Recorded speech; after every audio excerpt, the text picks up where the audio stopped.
Welcome to Wealth Coffee Chats, folks, for your daily live updates. Get the most out of today's episode by participating in the chat. Make sure you ask some questions, be part of the conversation, have a bit of fun, grab a coffee or a tea, take some notes, and get ready to start your day, folks. Quick few housekeeping rules, though. No spamming, no advertising or self-promotion in the chat. That's not on. Be kind and respectful to everyone when participating. And most of all, have a good time.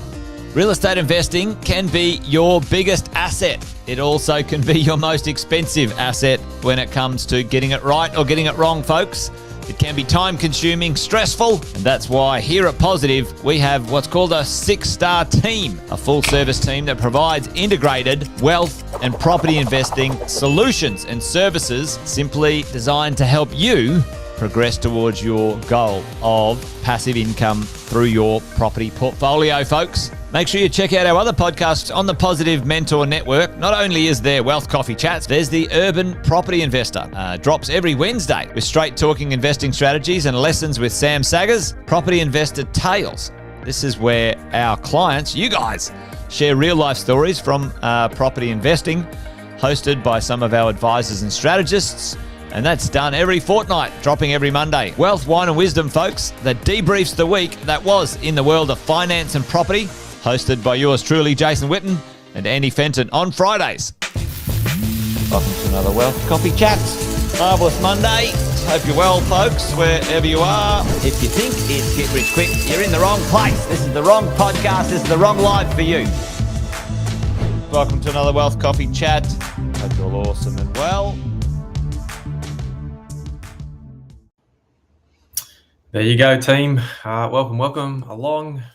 Hope you're all well. That intro always gets me, almost saying Marvelous Mondays, but it's Wednesday. For those tuning in today, Wealth Coffee Chats. Listen, team, if you haven't seen me around before, you're not sure who's on your screen today, my name's Cass. I represent the property management team, and what we do on Wednesdays, if you don't already know, the regulars will know, but we come along and talk all things property management, holding property, keeping you safe. Talk through some stories, some case studies, some success a lot of the time. So good to see you guys here on another Wednesday. Kevin is here as always, mate. Good morning from me and good evening to you. Might have caught a few people out in the change daylight savings, so it's 8:10 my time, but you might be an hour ahead or so wherever you're tuning in from, which is catches us all off guard. I don't know why they just don't align it. It'd be nice and easy, wouldn't it? Morning, David. Morning, David. So what are we going to do today, team? What are we going to talk about? Well, I thought today we'd have a little bit of a chat around, what your tenant or what any tenant out there might want to see in your property, in your investment property, and then just have a bit of a conversation of not just what that might look like, but maybe how that might affect your rental return. For those that don't know, 13 years in the property management industry, over that period of time, you get to see various amounts of properties, right, in different locations. And whilst each marketplace might be slightly different, a lot of the foundations of property management and the things you need to know are very, very similar. Right. Of course, we've got some compliance and legislation differences, but for the most part, some of this stuff we're going to talk about today is quite similar. Because sometimes I've seen it, and I just did a little bit of a quick search this morning. I encourage you guys, jump on realestate.com a bit later today, maybe tonight when you get 5-10 minutes, and just punch in your suburb, right? Punch in your suburb of your investment property, and I guarantee you'll find, excuse me, some properties at the higher end, right? Excuse me, team, I better clear the throat. You'll find some properties there at market value, right? And you'll think, fantastic, that looks good, feels good, makes sense. And then you're going to find some properties there that are under market value. I was just looking today, a few suburbs around Brisbane, some popular house and land packages there around Park Ridge, Pallara, these sorts of suburbs. And certainly there's properties there for anywhere between $50 and $70 below what I would believe to be market value there. And when you have a look at how that property presents and what that property offers, one could argue that what we're going to talk about today might have an influence on that sort of stuff. So let's have a bit of a chat about that. So maybe you guys can help me kick this off in the chat, what your tenants want to see in your property, what you guys think. So if anyone's comfortable enough. Morning, Chris. Jeff, geez, no one's called me that, Jeff, for a long while. Morning to you, mate. But with that team, what do we think tenants want to see in rental properties? Punch it in the chat for me. Give me a couple of ideas. One of the things that I think they want to see is a well-maintained property, right? Now, we've got minimum standards across the country pretty much. So there's some legislation, things in compliance, things in place that, and I think it's a great thing that us as landlords, investors, we produce property and present property in a way that, meets these minimum standards, because no one should have to live in something that's not appropriate. Jeff says, Spa View Bar. Yes, I agree, Jeff. I agree. Maybe that should be minimum standards, hey? I'm sure there's a few of that out there. But, I thought we'd just run through a couple of these things today to give you guys a bit of some time to reflect potentially on maybe one of your properties. Maybe you're in a position right now where you're looking to purchase the next property, and maybe I can give you, 5-6 tips today to have a think about how that might, flow on to your next tenant. Right. So the first one, right, we want to have things well maintained. We certainly coach our investor clients in, ensuring your property is maintained. Now, that could be something that you do every year. That could be something you do every 3 years. We talk about a 7-year rejuvenation. So, when's the last time your property, had a fresh coat of paint, as an example? How does your flooring look, right? Is it banged up, scratched, and it's 15 years old? It's got no depreciation. It's just, it doesn't look good, doesn't feel good for the tenant. Maybe we need to look at something like that, right? Making sure things are clean, modern, reliable appliances, things like that. I think a lot of the time we take for granted that we sort of buy the property today and we forget what that maintenance looks like, or that, how we're going to actually upkeep these things for a period of, 5, 10, 15 plus years. So we're going to certainly look at that, team. What's the other two main things I always talk about, right? Security and comfort. People want to feel safe. People want to feel secure. I talk about, property management teams keeping you safe as the investor. But certainly you want to present that to the tenants as well. Margaret's jumping on. Morning to you, Margaret. Thanks for joining.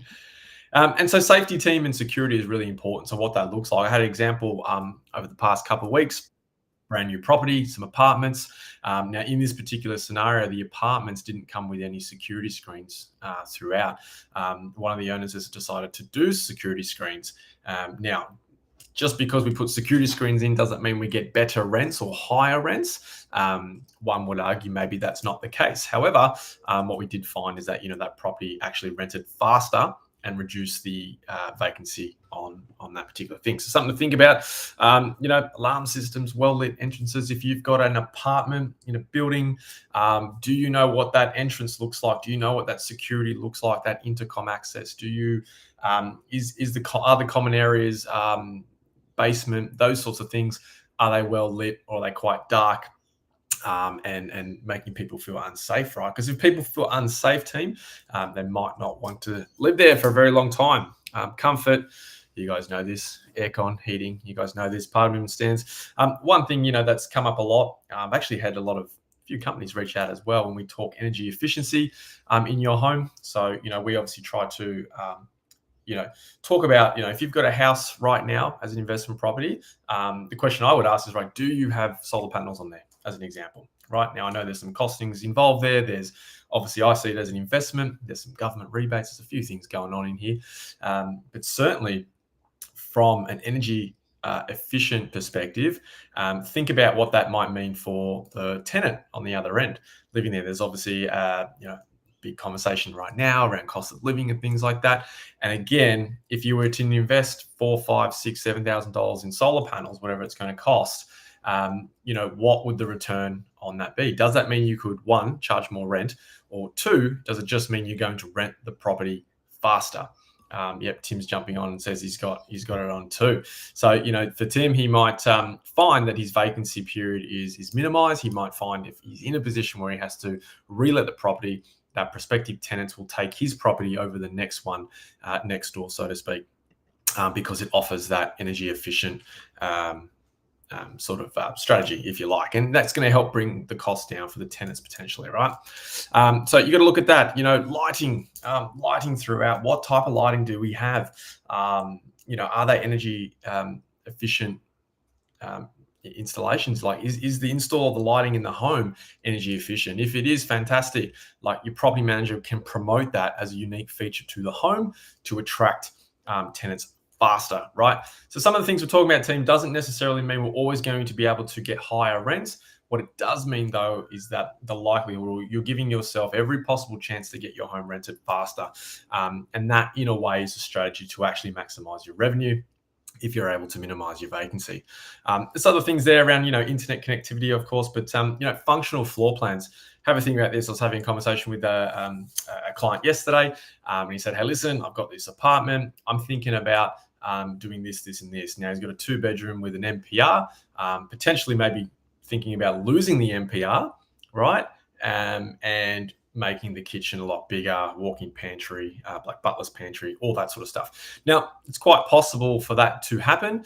Of course, there's some tradespeople that got to be involved in that. But what would that create? Now, I guess from a perspective of creating an open floor plan, open floor plans certainly create a lot more connection, right? A lot more connection, not just the floor, not just the space, but for the occupants, right?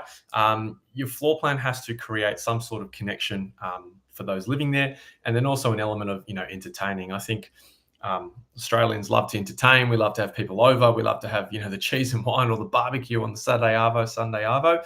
And I think if your floor plan or your home promotes that sort of living lifestyle, you're certainly going to be able to attract a quality tenant in that space who is probably willing to pay a little bit more for that type of home versus how homes were designed 2 decades ago, where things might be a bit more closed off, right? So just think about these things. Like I say, maybe you can't change what's in your current investment, but maybe you're in a position where you're looking at that next one. So have a think about that. Storage is another one.